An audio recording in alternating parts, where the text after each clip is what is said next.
Bonsoir. Alors ce soir on est le 20 décembre, alors on va pas faire de politique parce que je pense que depuis maintenant un mois tout le monde en a ras la frange de cette grève et on va parler d'autre chose et c'est pour ça que j'ai invité Geneviève Dorman.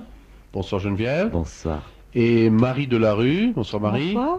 Qui sont chacune à sa façon deux personnes qui écrivent très bien et qui s'intéressent à toute autre chose que de la politique, qui fait souvent d'ailleurs, qui sont beaucoup plus politiques qu'on ne le pense par ce fait même, c'est-à-dire qu'elles ne vont pas nous casser les pieds, j'espère, avec... Non, et qu'on va pouvoir parler, par exemple, on va pouvoir parler de Noël. Alors, avant de parler de... Oui, on va parler de Noël, et je crois que on va commencer par parler du Père Noël. Alors, Geneviève, est-ce que tu crois au Père Noël, toi? J'y ai cru, moi. J'y ai cru avec bonheur quand j'étais petite, mais j'avais pas beaucoup de sympathie pour lui parce qu'une année où j'avais pas été très gentille, cette saloperie de Père Noël m'a apporté quoi comme cadeau?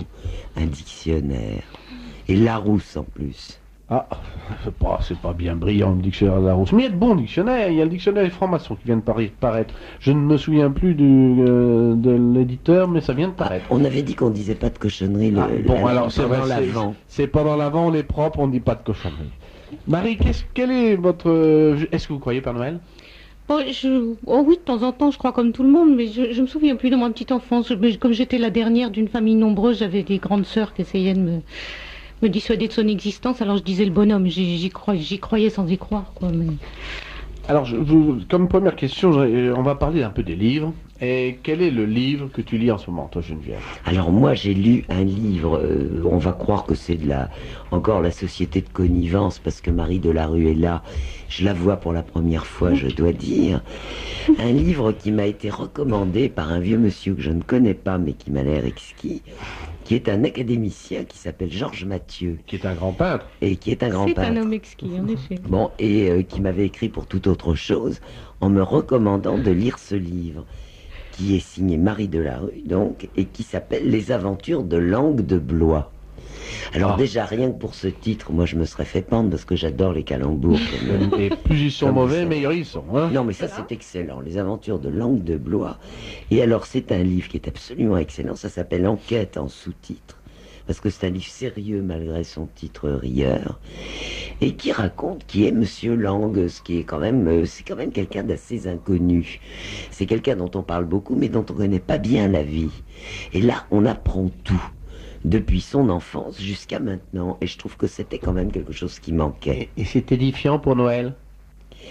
C'est pas particulièrement un livre de Noël, mais c'est un livre qui peut faire rire. Ah oui. Et je trouve que par les temps qui courent, la pluie qui tombe, les grèves et tout ça, il faut pas s'en priver. Bon alors pendant les grèves, il faut lire Langue de Blois de Marie Delarue. Les aventures de Langue de Blois? Les aventures de Langue de Blois. C'est chez qui déjà? C'est chez un éditeur qui s'appelle Monsieur Granchet, qui ne m'a pas l'air d'être un éditeur de gauche. Non, mais j'ai l'impression que c'est pas non plus un éditeur qu'on peut trouver dans toutes les librairies, hein, parce qu'on a du mal à se le procurer. Oui, on a du mal à se le procurer parce que je me suis laissé dire que Madame Lang est furieuse de ce livre parce qu'elle le trouve préjudiciable à l'avenir présidentiable de son mari. Ouh, vous me flattez beaucoup, là. C'est ce qu'on m'a dit. C'est vrai. Voilà. Eh ben, c'est du joli. Et qu'elle s'arrange pour qu'on n'en parle pas. Et c'est Oui, pourquoi moi sais. j'aime bien parler de ce dont il ne faut pas parler. Et il y a une chose particulièrement scandaleuse dans ce bouquin. L'une ou l'autre peut Je répondre à la laisse question. au lecteur le soin de le découvrir. On y découvre beaucoup de choses. D'accord. Marie, vous lisez quelque chose en ce moment? Quel est Non, le dernier livre que j'ai lu? vous lisez Écoutez, pas, je vous sais allez au plus. cinéma, Si, vous. je lis, Vous allez au cinéma, je lis plutôt. au cinéma, je Ah, ne lis pas Geneviève Dorman en ce moment. Je suis Mais navrée, je elle peux pas ne l'a lui pas rendre encore l'appareil. écrit. Sinon, ça serait parfaitement... Alors là, on se croirait à la télévision. Ouais, exactement. Mais alors, je crois qu'elle se fait tirer l'oreille pour écrire. Elle devrait être en train d'écrire, au lieu d'être à notre émission, Ah non, tous les alibis sont bons. pour ne pas écrire. C'est la trêve de Noël pour Oui, tout le monde, oui, et pour oui, les oui. écrivains aussi. Alors, donc, votre film. Vous n'avez pas de film. Mais Parce que je vous passez voulais aller votre au temps- cinéma vous ce soir, passez votre temps voyez-vous, au mais cinéma. non, je voulais aller au cinéma ce soir et puis je suis venue vous voir, donc Bon, alors donc, comme on est à la radio, on n'a rien à dire à la radio, puisqu'on n'a rien pu voir et rien pu... Ah si, moi j'ai vu un film très très drôle Lequel? qui s'appelle Le bonheur est dans le pré. et qui est un film qui est à mourir de... C'est une comédie, hein, c'est pas... Mais c'est un film qui fait beaucoup plus penser qu'il en a l'air. Où on se moque beaucoup de la télévision, et notamment de cette émission qui s'appelle Le Perdu de vue. Et tout l'argument de ce film est basé sur une émission Quelqu'un est perdu de vue. Et c'est très très drôle. Et il y a Serrault qui est un acteur absolument admirable. Remarquable, Sabine Azéma qui est fantastique dans le rôle d'une gourde snob. Ah non, je vous assure que ça vaut la peine. Et c'est très épicurien. Hein, c'est très épicurien. C'est un film qui est immoral de A à Z, mais dans la gaudriole et le rire. Et où tout le monde se trouve bien des pires choses, mais c'est très drôle. Eh bien, j'irai le voir. En oui. famille? Pas en famille. Non, allez-y tout seul avec votre moitié, ça suffit. D'accord. Dites-moi, Marie, la télévision, vous avez vu quelque chose cette semaine? Mais, vous savez, je suis désolée, mais là, moi, j'ai vu quelque chose de remarquable, d'assez intéressant. Je ne sais pas si Geneviève, tu as la même analyse. J'ai revu Laurence d'Arabie. Je ne l'avais pas vu depuis 30 ans. Alors c'est un film qui est superbe, même à la télé on voit les images, mais c'est un film terriblement anglais. Ah oui. Parce qu'on se demande, c'est vraiment une façon de voir les choses, que les Arabes, les tribus bédouines devraient faire une unité contre qui, pourquoi on ne le sait pas, et qui devrait surtout avoir pour capitale Damas. Or, Damas, c'est une ville syrienne, syro-phénicienne, romaine, grecque, tout ce qu'on veut, mais absolument pas arabe, premièrement. Et puis, alors, deuxièmement, quand on les voit, ces braves bédouins qui veulent faire leur unité pan-arabe, et qui disent lutter pour la liberté, on voit le résultat que ça a donné actuellement. Hein. Ils sont en plein. Il vaut mieux, je crois, être sujet des Turcs que sujet des Américains comme ils le sont actuellement. Oui. Tu l'as vu? Ah ben oui, bien sûr, moi ça je peux pas louper ça.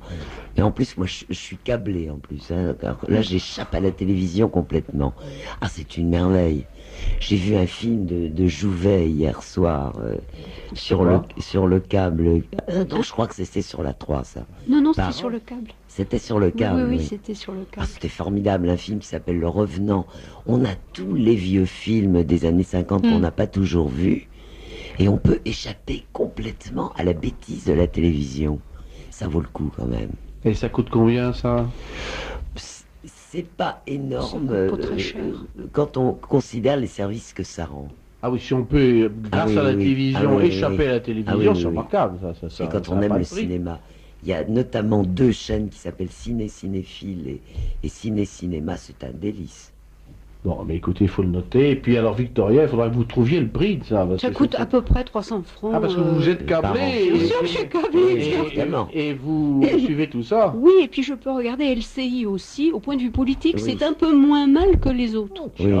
Parce qu'on voit des gens, puis on voit des gens qu'on aime bien, alors bon, on est content. Oui, oui. Et alors, vous avez peut-être vu James Bond, le nouveau James Bond. Est-ce qu'il est sorti, Marie? Il sort aujourd'hui? Oui. Vous en avez entendu parler? Moi, j'ai lu quelque chose de très intéressant dans le Figaro Magazine, parce que je lis même la presse de gauche. Et donc, dans le Figaro Magazine, j'ai vu sur la signature de Patrick Besson... ah oui, oui, ça c'est extraordinaire. Oui, en fait, ça a été tourné avec pas la complicité, mais avec les moyens de la Royale, qui a donné un aviso et un hélicoptère.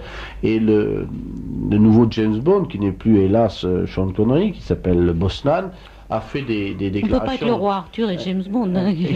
Qui a fait vraiment des déclarations fracassantes contre la France et contre la politique nucléaire française. C'est tout de même pénible et il faut le signaler. Il faut signaler que ces gens-là, finalement, sortent totalement de leur travail, de leur emploi, pour faire de la politique, et c'est ce que nous ne voulons pas faire. Mais oui, mais Martin, c'est un Anglais qui dit ça. C'est un Anglais. Alors pourquoi va-t-on s'étonner que l'Angleterre crache sur la France? C'est comme ça depuis toujours. C'est comme ça depuis toujours. Les premiers donnent des pommes et les Anglais donnent des emmerdements. Voilà. D'ailleurs, Greenpeace n'est qu'un pseudopode des intérêts anglo-saxons qui nous embêtent. Moi, j'appelle ça les Greenpeaceux. Ah bah c'est très joli, les grunes Je trouve que pisseux. ça francise un peu. C'est vrai, Voilà. c'est plus joli, ça Voilà. fait bien de chez nous. Oui. Je voudrais m'excuser, ou prier les auditeurs et vous-même de m'excuser si je réponds pas à vos questions, mais j'étais très prise ce week-end puisque je suis allée à Blois où les Blésois m'ont réservé un Mais accueil tout à racontez fait alors, charmant. Voilà. parlez des Blésois. Ah oui, oui, oui. Et lundi, j'étais occupée à mes activités musicales, ce qui fait que je n'ai pas... À Blois, alors le blaiser, ça veut dire quoi? Ça veut dire parler de travers, blaiser, si je ne me trompe. Ça, je sais pas, je oui, connais mais pas. si, Non, si, c'est dans ça. Marivaux, quelqu'un qui blaise. Alors allez-y. C'était une seconde tentative, celle-ci fut fructueuse, mais la première ne l'était pas, donc j'avais tenté d'aller faire une signature à Blois au début juin, je crois, où Monsieur Lang m'a poursuivi avec un huissier hargneux, etc. Donc j'ai repris le premier train, je suis repartie. Et puis là, des gens courageux m'ont invité, à savoir l'association blésoise des contribuables. Et comme aucun libraire de Blois n'avait le courage de me recevoir, eh bien on a fait ça dans un hôtel. Et alors? Restaurant, eh bien c'était Il y avait du ça monde s'est très bien passé, Ouais. oui, oui. Vous avez Oui, bien oui. vendu. Fort bien vendu. Donc c'est qu'il y a un public, il y a un Il public. y a vraiment un public. Il y a une demande. Oui, hein. oui. Il y a des gens qui sont venus avec leurs livres pour le faire signer, qu'ils avaient lu pendant l'été. Alors moi, il y a quelque chose que je comprends pas à propos de votre livre. Il faudrait demander à un juriste. Ce livre a été attaqué par Harlem Désir Oui. en justice. Oui. Parce que Marie Delarue, il parle de malversations faites avant une amnistie. Et légalement, on n'a pas le droit Exact. de parler des vilaines choses qu'on a faites quand elles ont été pardonnées par la République. Mais alors, donc ça a coûté cher à l'éditeur. Mais alors comment se fait-il que dans les attendus du procès, les gens qui se sont plaints de ça, c'est-à-dire Harlem Désir, n'aient pas demandé à ce qu'on supprime du livre? Parce que c'est pas ça qui les intéresse. Ce qui les intéresse, c'est les espèces sonnantes et trébuchantes. Hein. Je crois que c'est... Bah oui, parce que moi, si C'est tout, j'attaquais hein, quelqu'un qui ait dit quelque chose de mal sur moi, je demande à ce que ça soit retiré du livre. Quand on voit la façon dont s'est réglé le problème avec Jean de Jean de Boishue, Boishue, ça c'est ça, raconté, c'est encore raconté. plus extraordinaire. Pour ceux qui Donc ne pour le un savent livre pas. qui s'appelait Banlieue mon amour, qui est paru au printemps dernier également, qui même je crois a été couronné, je ne sais plus par quel prix. C'est un livre qui a été publié par Tillinac, à la table ronde, et donc qui a été jugé. Bon, on a jugé qu'il y avait des propos racistes, etc. Et je crois, du moins il en était fait état dans la presse, que SOS Racisme, Harlem Désir ont négocié avec l'auteur et l'éditeur. Et ils ont négocié le montant de ses droits d'auteur. Oui, Alors c'est quand même, ils ont encaissé les dividendes du racisme. Ah oui, oui. non, Voilà, c'est extraordinaire. Ce qui prouve que le racisme est quelque chose qui fait Ça vivre. rapporte, Ça ça rapporte, et c'est ça qui est intéressant de savoir. Alors, bien, nous avons les premières questions d'auditeurs, mais qui sont des questions très, très particulières, auxquelles je ne peux pas vraiment répondre. C'est, pouvez-vous nous donner des nouvelles de Toulon? Alors, nous n'avons pas la liaison actuellement avec Serge de Beketch. Je pense qu'il va nous appeler d'ici la fin de l'émission. Notre question On parle de la présidentialité de Jack Lang. Je vous en prie, vous aviez dit que vous ne diriez pas de cochonnerie. Oui, c'est vrai que c'est une grosse cochonnerie, ça. Noël, Noël. Ouais, on va peut-être plutôt chanter un petit Noël. Un petit Une autre cantique. question, Victoria? Non, pour le moment, non. Ben, on va faire une Attendez, Pierce Brosnan, James Bond, n'est pas anglais mais irlandais. C'est encore pire. Ah non, Alors ah c'est non, donc un non, vrai. c'est c'est bien. encore- On va Non, mais peut- c'est oui, pire qu'il oui, ait dit des oui, méchancetés oui, oui. s'il est irlandais. Ah oui, ça, on peut pas c'est- attaquer un c'est- Irlandais. Oui, mais c'est horreur. C'est une horreur, vraiment. On va peut-être faire une première pause musicale, si toutefois la technique se réveille, mais je crois qu'elle est au téléphone depuis une bonne dizaine de minutes. Vous lui faites Des petits zigouigouis dans le truc. On peut avoir une première pause musicale? Oui, envoyez-nous Bien, on va maintenant parler un petit peu de quelques petites questions de société. Je crois que les gens sont un peu troublés parce que notre Saint-Père le Pape a reçu ce matin, ou cet après-midi, je ne sais plus, Monseigneur Gaillot. Alors Geneviève, qu'est-ce que ça t'inspire, cette tout le audience monde a le privée? droit d'avoir ses pauvres. Et oui, c'est un drôle de pauvre. Bah, quand même. je trouve que le Saint-Père fait un acte de charité. Et donc, Après tout, son rôle premier, c'est de ramener les brebis égarées. il va y parvenir, à ton avis? Ça va être difficile, mais ça lui sera compté s'il y arrive.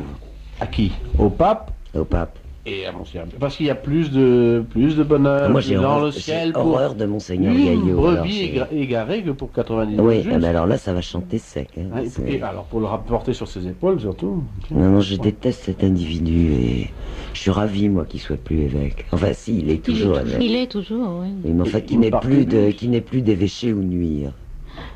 Je croyais qu'on devait l'envoyer je ne sais où en Afrique. Mais non, mais Il il est pas allé. est avec une partie évêque de virtuel. Parthénia, de Mauritanie. Bon, on va pas l'envoyer là-bas. Bien. Autre question qui est liée aussi à notre Sainte Mère l'Église.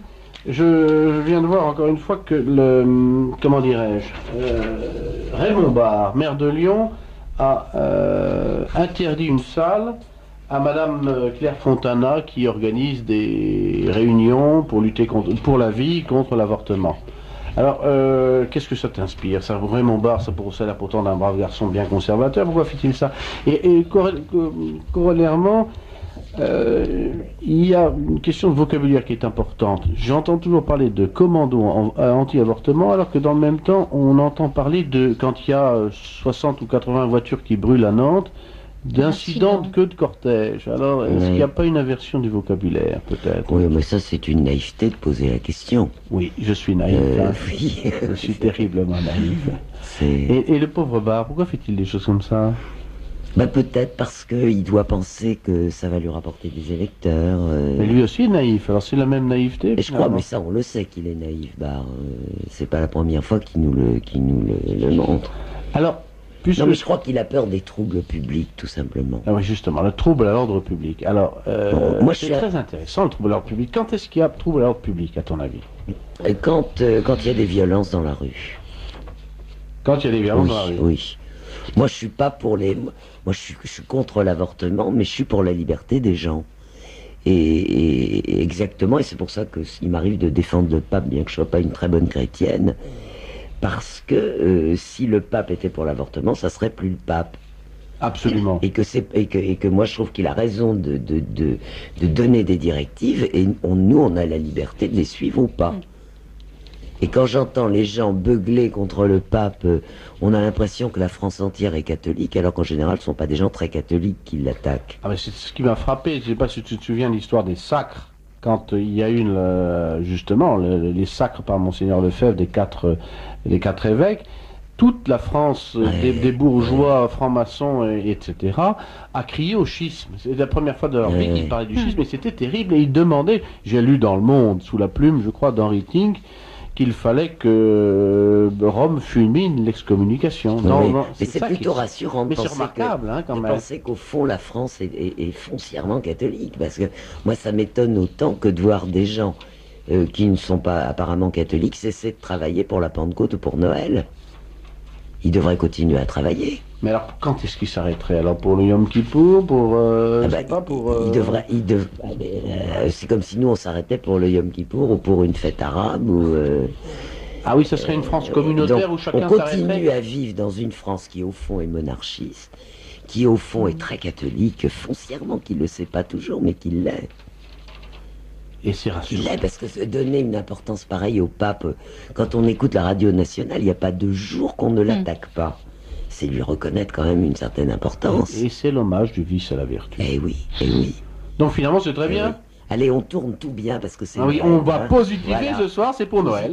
Voilà. C'est pour Noël. Alors j'allais te poser une question qui n'ira pas, parce que justement, dans ma naïveté, donc incident de queue de cortège d'un côté, commando anti-avortement de l'autre, j'allais te demander quel était si tu avais un mot, et la même chose pour Marie de la Rue, un mot qui te plaît particulièrement dans cette inversion du vocabulaire, un mot de la désinformation de tous les jours. Par exemple, le terme commando anti-avortement est un mot de désinformation. Un mot qui chacun peut avoir son mot fétiche comme ça. Vous n'en avez pas, Marie? Moi, j'ai pas un mot. Il y a des expressions là qui ces temps-ci qu'on voit sortir partout. Donc on nous dit que cette grève en fait a été un grand élan d'amour entre Français. Alors là, on est en plein dans l'esprit chrétien comme ça. Hein, d'ailleurs que Jacques Lang exploitait fort bien. Alors là, je voyais par exemple qu'il y avait dans Libération d'aujourd'hui un portrait de gréviste d'un cheminot qui explique que cette grève c'était magnifique. C'était un moment où les gens se sont enfin regardés, parlés, reconnus, et cette grève était une communion. Donc là, on est en plein On est en plein dans la religion. Et ces grandes grèves, finalement, enfin, ces manifestations, je trouve que ça ressemble beaucoup au pèlerinage. C'est un petit côté un peu... Hein, c'était un peu comme les rogations, qui étaient des processions de supplication. Donc, ah oui, mais non, mais les rogations sont des processions utiles. Oui. Oui, c'était pour que le temps soit C'était beau. pour attirer la bénédiction divine. Oui, Ben mais là, c'était pour attirer la manne la manne de l'État. Ah ben oui, d'accord. Mais on est dans c'est le processus, je trouve, qui est identique. C'est bien votre côté fondamentalement mal pensant qui s'avère là. Ah, oui, je crois. Mais je crois. Non, mais ma question est un peu différente. Je dis, voilà, il y a tous les jours, il sort un nouveau mot de la désinformation. Il y a eu le populisme à un moment donné. Il y a tout mot sert à l'inversion du vocabulaire. Et je vous demandais simplement, moi j'avais noté les incidents de Côte Cortège, m'avaient beaucoup plu moi récemment. Je veux savoir si vous l'une ou l'autre avait comme ça remarqué une petite nouveauté. J'ai lu dans c'était le rapport sur les banlieues, l'insécurité, etc. On disait que les jeunes de banlieue, effectivement, qui brûlaient les voitures, etc., se rendaient coupables de petites incivilités. Ah ben voilà, il y a une petite incivilité. Voilà, et moi je demande aux auditeurs s'ils ne peuvent pas en noter, parce que c'est amusant. Ne pas essuyer sa bouche avant de boire, c'était une petite incivilité. Brûler une voiture, aujourd'hui, c'est une petite incivilité. Non, moi, ce qui me fait rire en ce moment, ce que j'entends à la radio, c'est un flash publicitaire qui dit « Pour tout savoir, tapez 3615 culture ». Alors ça, je trouve ça irrésistible. Il faudrait peut-être le dire à Douce de Blazy. Ça va devenir presque un slogan pour rire comme ça. Oui, mais il y a Paul Lou Sulitzer qui tape 3615 culture tous les soirs. Oui, mais on l'envoie comme ambassadeur de la culture aussi. Et voilà, c'est l'ambassadeur de la culture française. Victoria, vous voulez nous lire des questions? Il y a un auditeur qui nous dit que vendredi dernier sur TF1, dans un téléfilm avec Bernard Giraudot, on a pu entendre un magnifique « Repentissons-nous ». Alors, il propose comme formule « Alors mes frères, si nous mentissons, repentissons-nous et repartissons du bon pied ». Et ben voilà, repartissons. Et puis à propos d'une très méchante histoire à propos du Père Noël, l'année dernière pour la fête des mères, la maison Lancel a affiché la phrase suivante « Si tu oublies la fête des mères, le Père Noël saura s'en souvenir ». Pourquoi c'est méchant? Si tu oublies mais enfin le Père Noël, il n'est pas là pour régler les comptes, c'est pas le Père Fouettard. Enfin. Ah oui, c'est vrai. Donc vous croyez il a quand même des verges, si j'ose dire, dans sa hotte. C'est pas une contrepétrie. Non, je cherchais, mais c'est frustrant. Enfin, quand j'étais petite, pour les enfants méchants, il y avait de quoi les fouetter. Je sais pas si ça existe encore, parce que maintenant, il ne faut plus traumatiser les enfants. Si, ça existe toujours, les martinets. Ah non, mais c'est... Faut pas s'en servir. C'est pour les grandes personnes, maintenant. Ça se fait. Non. Dis pas de cochonnerie ce soir, glissons. Non, ça sont des joyeusetés.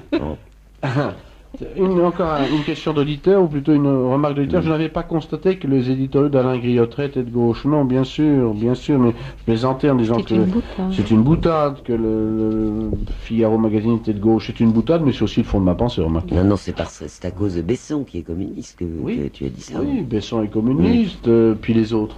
Et les autres. Hersan est comme assez dur. Hersan est très bizarre. Il est FGDS, non UDSR. Il est resté... Je sais pas ce que c'est. Comme Mitterrand, c'est leur premier parti après la guerre, l'UDSR. Là, il y avait tous les... François-Olivier Gisbert, c'est pas le magazine. Non. C'était plutôt les anciens de la cagoule avec les anciens. J'en ai marre aussi qu'on parle en sigle. Oui, c'est très compliqué. Et les gens qui n'ont pas le courage de dire avortement et qui disent IVG. Alors moi, je fais exprès de me tromper entre IVG et TGV. Je dis la pauvre femme qui a eu 3 TGV. Où j'ai pris en ce moment, c'est pas facile en plus. L'IVG de 22h30. C'est insupportable cette manie de parler anglais. Bien, alors, une autre question? Madame Dorman, dont je partage entièrement l'opinion sur Monseigneur Gaillot, comme Monseigneur Gaillot ne paye pas son appartement de la rue du Dragon, il a le droit de se chausser chez Méphisto. Ça, c'est la grosse méchanceté. Ah, c'est drôle ça. Mais ça est très joli. Méphisto, mais oui, c'est une marque. C'est une marque pour les gens qui ont des oignons aux pieds. C'est très méchant, c'est très méchant. Ça s'appelle Méphisto. C'est très joli, ça dans une vitrine. Notez-le, il faut le noter. Ouais, hein. ouais. Non, Monseigneur connaissais Gaillot. pas Vous me laisserez cette, passer, si. Victoria. Vous trompez lourdement en pensant que Monseigneur Gaillot va se faire remonter les bretelles par l'actuel pape. Il est plus que probable qu'il sera nommé cardinal. Ça, c'est Non, exagéré. le pire n'est pas toujours C'est un sûr. mauvais esprit diabolique. Oui, qui dit le ça. pire n'est pas toujours sûr. Hein. Non, Il non, ne faut non, pas dire non, ça. Non, non, non, non, non, non, Non, non. non. Espérons que non. Puis nos auditeurs reviennent sur ce que vous avez dit déjà. Alors Monsieur Pelletier doit savoir que le dernier James Bond est comme le Canada Dry. Il en a la couleur, l'odeur et le goût, mais ce n'est pas un James Bond. Signé un opérateur projectionniste qui passe le film depuis 15 heures. Donc c'est un technicien, un connaisseur. Oui.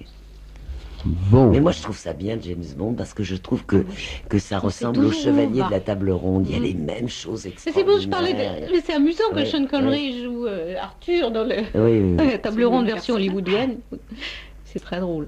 Je voudrais passer du coq à l'âne encore une nouvelle fois. Est-ce que tu t'intéresses au football? Pas du tout. Moi je Pas suis du très tout, ça rugby, tombe mais complètement pas du tout football. Là, je J'avais une supporte pas. question football. Non, parce que tu sais que dans les équipes de football, c'est comme dans les équipes de basket. Dans les clubs, tu n'as droit qu'à une proportion. Par exemple, à Limoges, tu as droit qu'à 4 grands Américains dans l'équipe de basket. Sinon, ils doivent être en réserve. Tu avais la même règle pour l'équipe de football. Et la commission de Bruxelles vient d'estimer que cette loi était totalement illégale. Donc, les règles de nationalité sont illégales. C'est Bruxelles qui vient de le dire. Et le commissaire concerné a rappelé. Il est clair pour moi qu'il y a à partir de maintenant, les règles de nationalité sont illégales pour les compétitions européennes. Alors c'est du français vraiment bruxellois. J'attends de ceux concernés qu'ils prennent les mesures nécessaires pour modifier leurs règles afin de se conformer à l'arrêt de la Cour. Celui-ci a un effet direct et immédiat. Ça veut dire que maintenant, on ne peut plus jouer au football comme on veut dans les clubs français, Oui, mais est-ce qu'on néerlandais ou... est-ce qu'on est obligé déjà de suivre les ordres de Bruxelles? Absolument. Ah oui. Il faut savoir Oui. qu'au point de vue de la jurisprudence, si tu es attaqué en cours de Luxembourg, la juridiction Ça prévaut, européenne et en général les traités internationaux ont le pas sur la Oui. juridiction française. Mais je suis pas européenne, moi. Ah oui, mais ça tu n'y peux Moi, je suis rien. pour le redoublement des frontières. Ah oui, mais tu n'y peux rien. Si le gouvernement français veut se plaindre, il sera condamné. Et puis, je vois pas qu'il va y Alors, c'est bien la peine de se moquer des Belges comme on le fait en France. Oui, parce qu'on D'ailleurs, il y a quelque chose qui m'étonne, moi, dans cette histoire de la Belgique. Pourquoi a-t-on le droit de raconter des histoires belges qui couvrent les malheureux de 36 000 défauts et que la LICRA n'intervient jamais? Pourquoi? Ah ben parce que C'est pas un racisme, ça, de dire du racisme mal des anti-belge, Belges? oui, mais c'est pas à raison de la race, parce qu'il n'y a pas de race belge. Ah, c'est bien l'appartenance à une nation. À une nation. Hein? Est-ce qu'il y a une nation belge? C'est la question. Non, mais imagine qu'on raconte le quart des Ça avait été histoires élevé belges chez sur les les Jésus. Juifs, ce que ça donnerait. Ah, ça serait Alors moi, je trouve- épouvantable. Je trouve que la LICRA fait pas son métier, là. Non, mais je crois qu'il faudrait une LICRAB. Il Exactement. faudrait une LICRAB contre le racisme, l'antisémitisme et l'anti-belgicisme. Exactement, contre tous les gens qui tapent sur un pays ou sur Voilà, un autre. sur qui que ce soit. Ouais. Oui, mais ce serait la justice élémentaire. Mais pas dans ce... Oui, mais Topoline. enfin, on peut rêver un soir d'avant Noël. Un soir d'avant Noël. Bien, puisque Victorine n'a plus rien à nous dire, je veux passer la parole à Marie Delarue, qui a des questions, comment dirais-je, je sais pas, c'est pas culturel. C'est pas culturel. Elle va nous parler de bonbons. Elle avait une très bonne c'est- question. C'est sur les bonbons que je voudrais la première question, parce qu'elle est bonne, la question des bonbons. Oui, mais c'est toujours comme ça dans l'amorosité ambiante. Bon, alors il y a diverses manières de s'en sortir. Et puis on sait bien que cette période de fin d'année comme ça, c'était une période de grosse, je vais être un peu vulgaire, pardonnez-moi, d'une période de grosse bouffe, quoi. Alors bon, on fait en fonction de ses moyens. Et puis moyen. Télérama, ses moyens. Télérama, qui est une revue catholique, a fait... Quoi? Comment? qui s'affiche comme tel, oui, propose cette semaine dans son supplément parisien un petit dossier sur les bonbons. Paris aime les sucettes, aime les bonbons, etc. Ça peut être étonnant comme ça, mais il y a un phénomène de société, semble-t-il, alors qui est dû à la morosité, justement. Et il paraît que alors on voit d'ailleurs fleurir dans les rues de Paris comme ça des petites boutiques de bonbons. C'est très curieux, ça n'existait pas Toujours avant. eu ça. Bah, Ah, il y en a de nouvelles avec des couleurs très fluo, etc. Avec du carambar? Avec des carambars, des roudoudous, des tagadas, Bon, des c'est pas malabars, nouveau, quand des même. torpedos, Quand des j'étais tout petite, ça. il y en On avait allait au chez la Luxembourg. boulangère, Des chez réglisse. l'épicière, mais là c'est... Est-ce qu'il y a toujours les petites boutiques dans les grands jardins de Paris avec les, Ah ça, je ne sais pas. petites vieilles dames qui vendent justement des roues-doudous, des trucs... Il Oh, y a certainement des des kiosques gaufres, au but de etc. Chaumont. Moi, je ne connais qu'un jardin Oui, bien. Il y a oui. les kiosques, il y a la crêpière, il y a la barbe à papa, la réglisse, tout Les comme ça. gaufres, oui, Bon, oui. ils sont pas ça, très bien oui. informés à Télérama, Non, non. parce Non, qu'il y a non, toujours eu ça. Oui, je crois. Non, mais alors, Oui, ils ont mais, fait un sondage parce qu'ils travaillent beaucoup comme ça sur les... Ah oui, c'est le Ah, sondage ça- qui est le sondage intéressant. m'intéresse beaucoup Racontez-nous le parce que- sondage. Donc on est allé chercher l'Institut Louis Harris, alors ils ont découvert que 94% des Français aimaient manger des sucreries. Bah, C'est oui, comme c'est ça, le c'est manque une de grande fiction, dirait révélation. Freud. C'est Voilà. très fort, Mais ça. surtout, ce qui Ouais. est très fort, c'est que 9% pensent qu'elles ne sont plus réservées qu'aux enfants. Alors ça, c'est très important, c'est Et un alors, grand mais non, phénomène mais de société. Alors, le plus joli- chiffre pertinent, le Chiffre pertinent, c'est que, alors là, c'est vraiment significatif. tout à fait intéressant. On a découvert que sur ces consommateurs, 74% aimaient les bonbons parce que c'était doux et sucré. Eh oui. Ils mangeaient des bonbons parce qu'ils étaient doux et sucrés. Eh oui. Alors les bonbons salés, les bonbons au poivre, effectivement, on va pas les acheter chez le marchand de bonbons, on les achète au magasin de Mais farce c'est à normal, frappe. la France vieillit, la France retombe en enfance. Non, mais enfin, Donc elle allez, retourne à la sucrerie. à la aller faire sucrerie. travailler les Et instituts puis de surtout, sondage. voilà, on voit bien à quoi servent les sondages. Si vous me permettez un commentaire, Marie, c'est que c'est absolument comme les sondages qui viennent de sortir sur par exemple, Ah oui, en même temps. les catholiques qui ne croient plus en non seulement la présence réelle de Jésus dans l'hostie, mais qui ne croient plus en la divinité de Jésus. On fait un sondage pour dire tantôt une tautologie, une évidence, qu'on achète des bonbons plutôt sucrés et plutôt doux, tantôt des choses Et là- horribles. Et l'un et l'autre Ah, il y a peut-être des choses. l'un et l'autre se répondent. On Ouais. se sert de l'évidence pour faire passer des choses avec lesquelles on entend modifier comment dirais-je, l'idée ou la conviction du public. C'est très amusant, hein, ce sondage sur les 74% qui veulent des bonbons sucrés, mais il faudrait l'afficher dans tout Paris. Ouais. Nous sommes pour le bonbon sucré. D'abord bonbon sucré, c'est un pléonasme. Mais voilà, Ouais. Et nous sommes pour la viande plutôt avec du sang rouge. La quand viande c'est du- carnée. Voilà, la viande carnée, les légumes légumineux, Voilà. le pain céréalier. Je sais pas s'il y a deux choses comme ça qu'on peut mettre en rapport, parce que, alors on cite après les propos du docteur Paul Carton en 1923 qui disait que c'était à cause de l'usage croissant de 3 aliments meurtriers qui sont l'alcool, le sucre et la viande.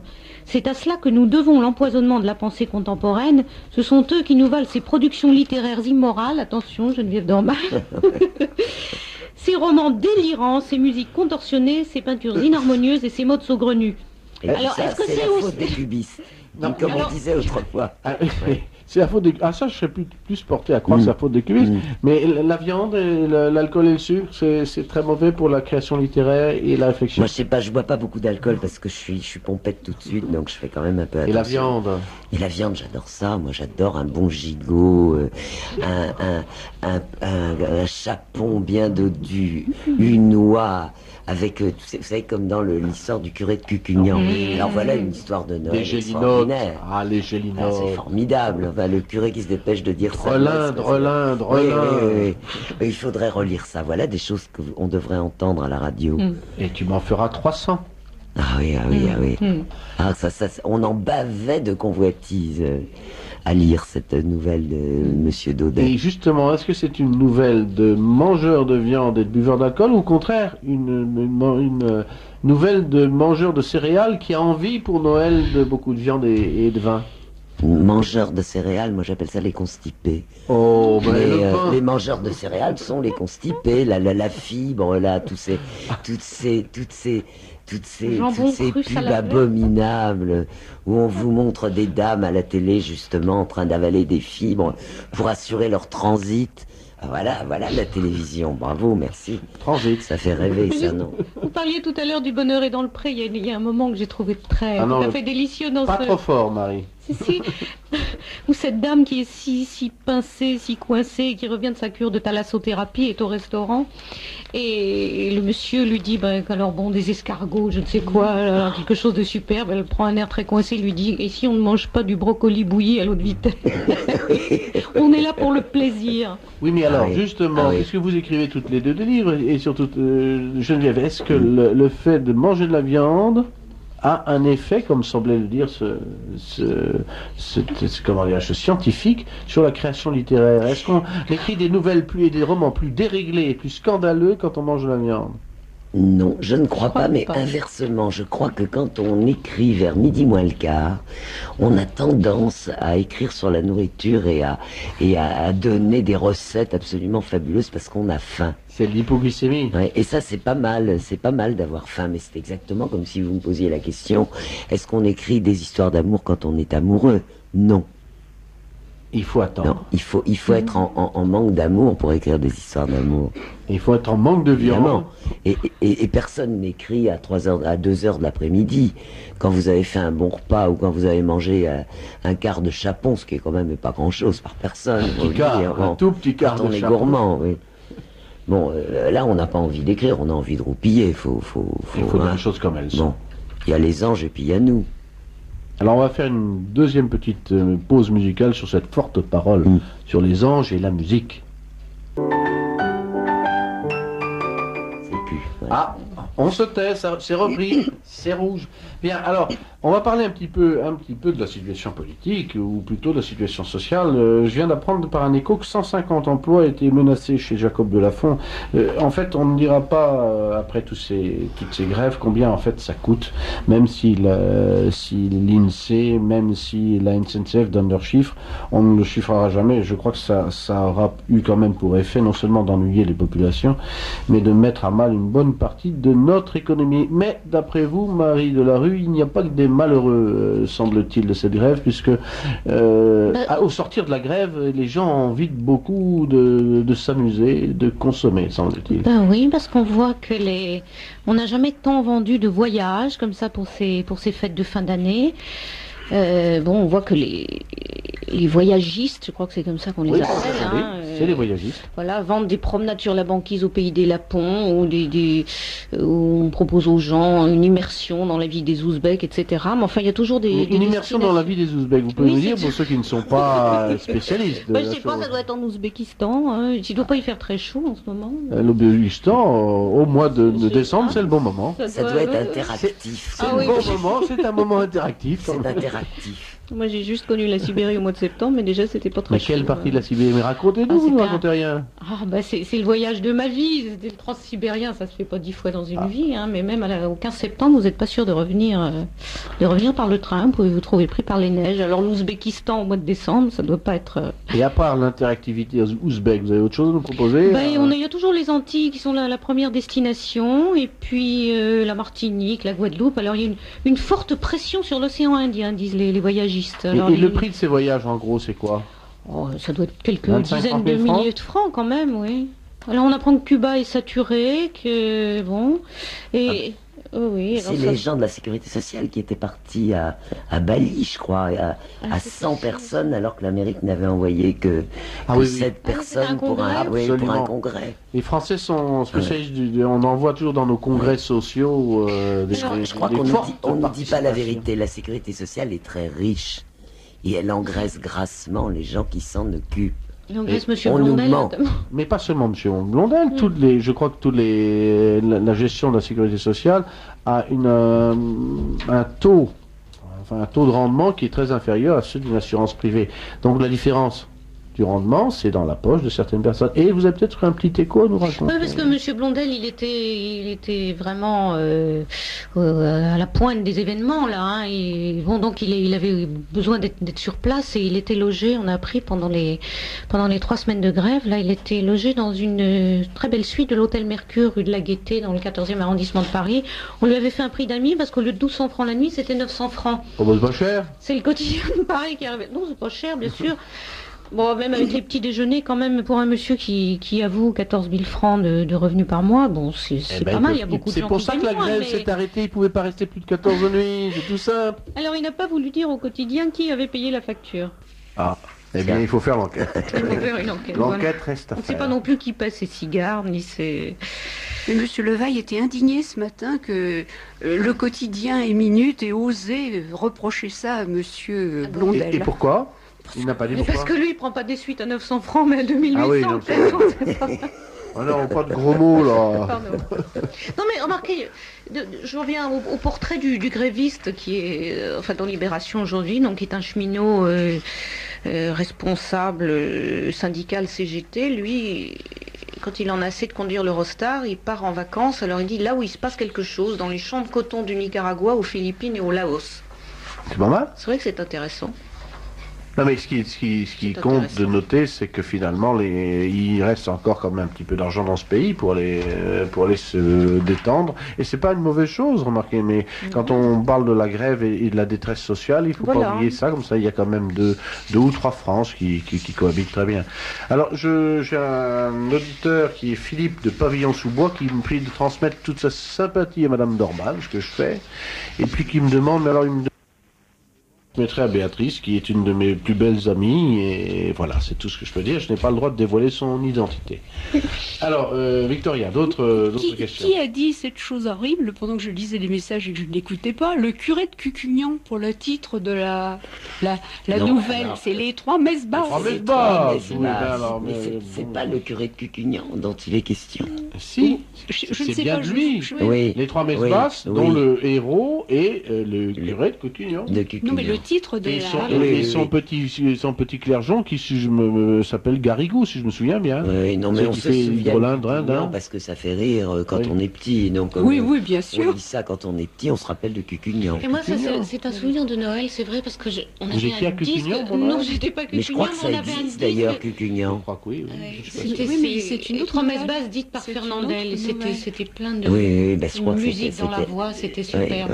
Ah oui, c'était. Ah non, cher Victoria. Je pose la question. Ou alors je suis prêt à encore une fois me faire appeler imbécile pendant 3 semaines. Le curé de Cucugnan est bien dans les trois messes basses, c'est lui le. Non, mais il peut être dans les trois messes basses. Il peut y avoir une autre nouvelle qui s'appelle le curé de Cucugnan.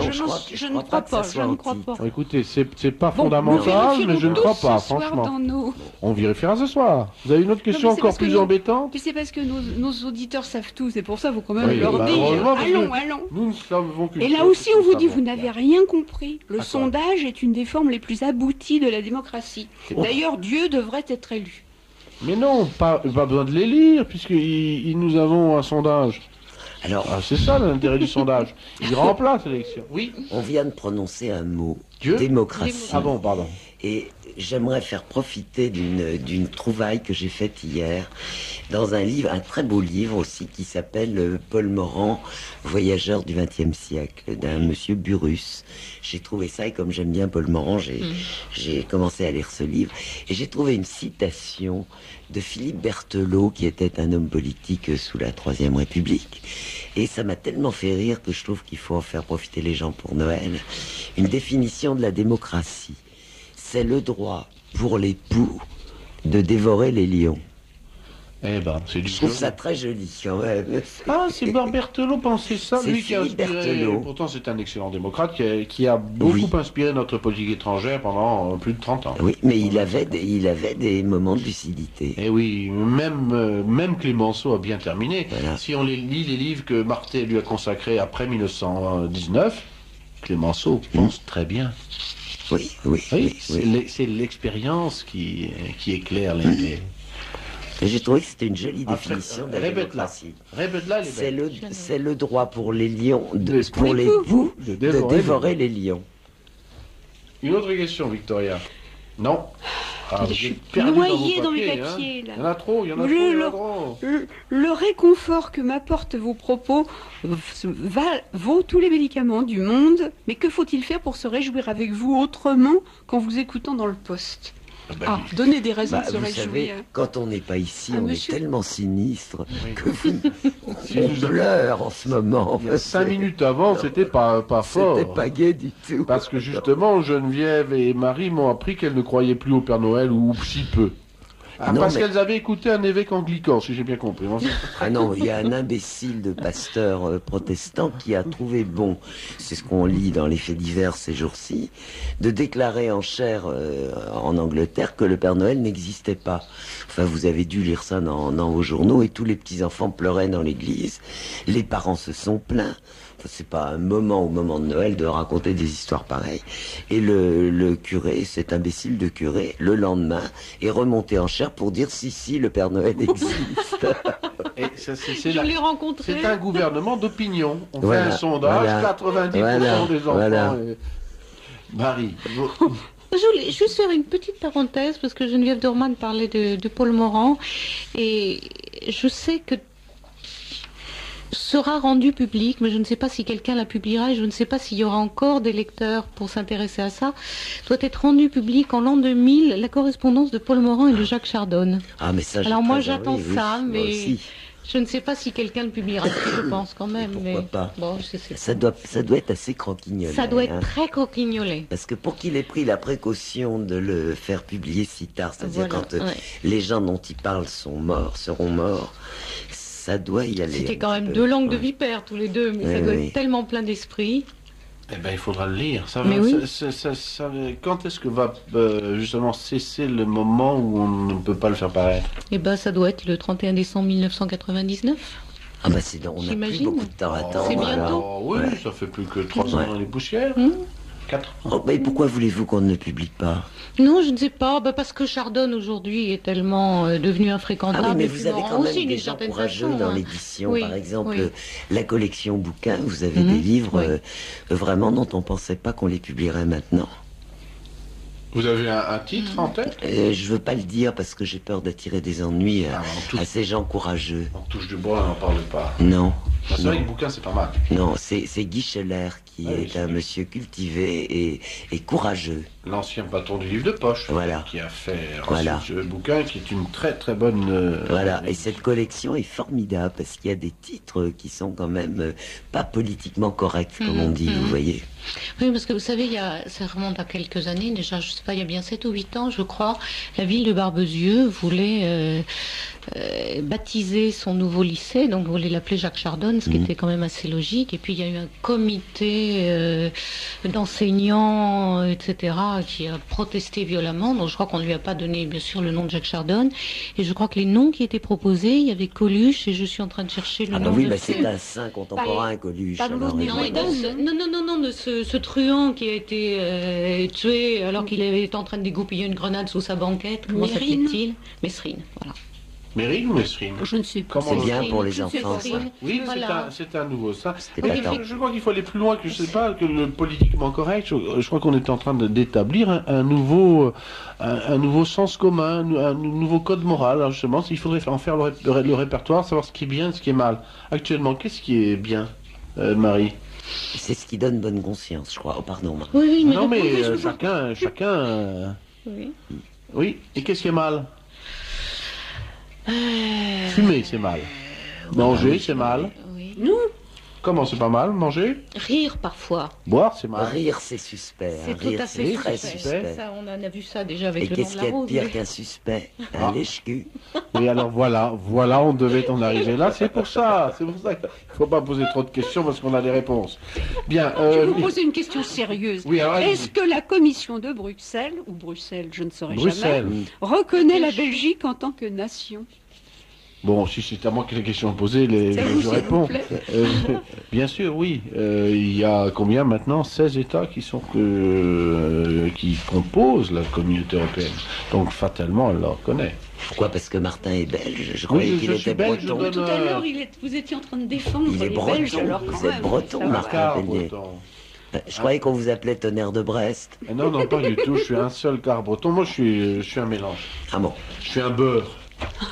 Vous êtes quoi, vous, Geneviève Dorman? Ah ben moi je suis aussi une beurre puisque mon grand-père paternel était suisse-allemand et que ma maman est beauceronne. Suisse Deutsch, eh ben moi je suis berrichonne. Schweizerdeutsch. Moitié berrichonne et moitié lorraine. Et moi, tout bourguignonne.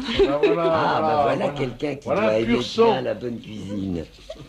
Alors, Alors, une question culturelle. Donc, c'est M. Douste de Blazy qui a expliqué la culture, c'est une chance pour une civilisation ancrée dans l'histoire. Est-ce que vous pouvez m'expliquer ce que ça veut dire, demande cette auditrice? Ah non, parce que moi je traduis pas Douste Blazy. Hein. est-ce que quelqu'un a son gaffio? Alors, je vais essayer. Oui, oui.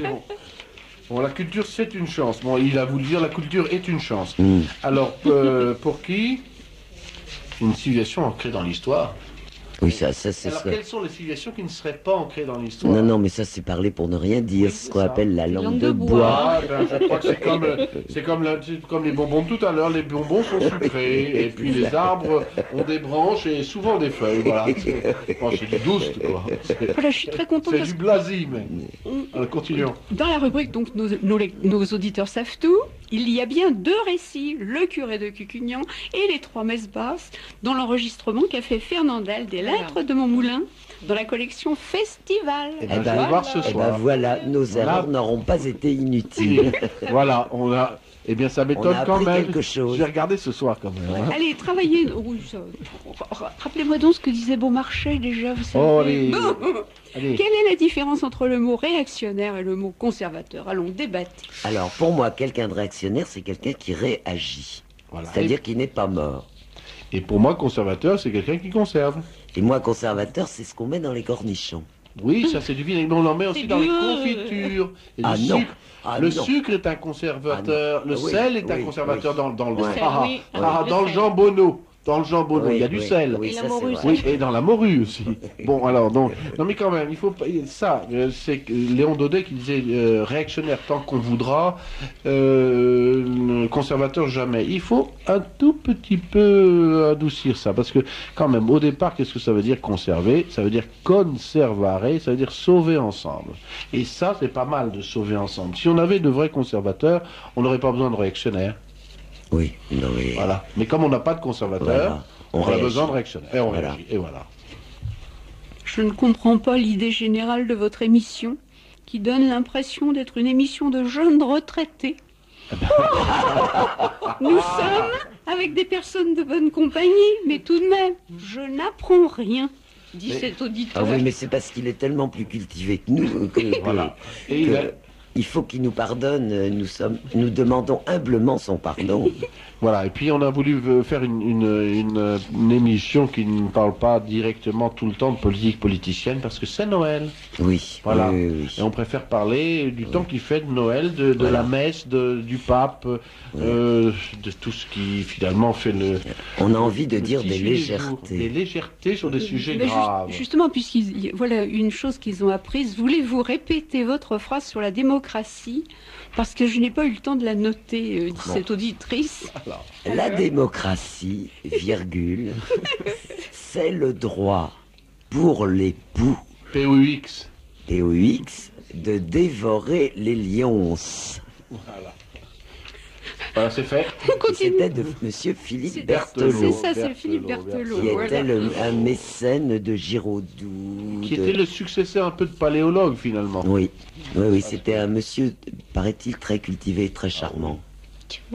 Alors, toujours dans la discussion sur les 3 messes basses, le curé de Cucugnan, mais non, il y a aussi Dom Balaguer. Dom Balaguer. Hein. C'est Oui. dans les 3 messes basses, Oui. c'est Dom Balaguer, c'est pas le curé de Cucugnan. Ah mais Ah, mais ils ont raison. Plus Eh ça ben va, voilà. plus ils ont raison. je vais le relire ce soir. Je sens Mais que... le petit clergeon s'appelle bien Garrigou. Hein. Ouais. Oui, ah oui, oui, oui, ça je suis sûre. On va continuer. on Alors, va pas parler Geneviève des Dorman, qui est trois l'idole de mon trois- fils qui a 29 ans, est la seule raison pour moi d'écouter Ruquier. Oui, Bon rétablissement à Serge de Beketch. Alors, je retransmets par ailleurs. merci. On lui transmettra. Vous voyez, alors, c'est vous la seule. Bon. Est-ce que tu vas chez Ruquier? Oui, Il est marrant? il est très sympa. Ah. Et comme je suis la seule personne pas de gauche, je dois être un peu leur C'est caution. c'est pour, Et je peux dire ce que je veux. pour le Ah, numéro tu sers de jamais à exclusif. Ruquier? Attention, Martin Pelletier, attention. Bon, Moi, je voulais poser Oui, une question oui, à allez, Martin allez, Pelletier, on va justement, on parce va qu'il a eu... reprendre un peu les questions. Il a eu une phrase superbe. J'ai entendu ça dans sa bouche. Et vous parlez de la démocratie, qui est le droit pour l'époux de dévorer les lions. Martin a dit la force des institutions, c'est la lâcheté des individus. J'ai dit ça ce matin, moi? Ah oui, je ne sais pas quand, je ne sais plus quand, mais j'aimerais bien que vous expliquiez. Mais non, ça c'est une C'est une boutade, boutade. de mauvais goût. Il faut un peu de lâcheté, parce que sinon, ou disons d'assentiment aux réalités, et aux ordres, c'est pas la lâcheté. Non. Non, bien sûr, mais les institutions n'ont pas besoin du courage des individus, grâce à Dieu. Pas toujours.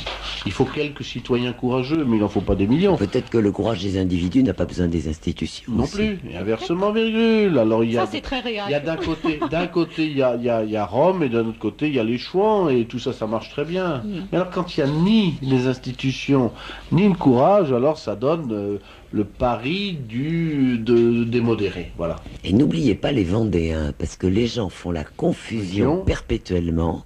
Les Vendéens, c'est sous la Loire, les Chouans, c'est au-dessus. Absolument. Personne ne dit Voilà. le contraire.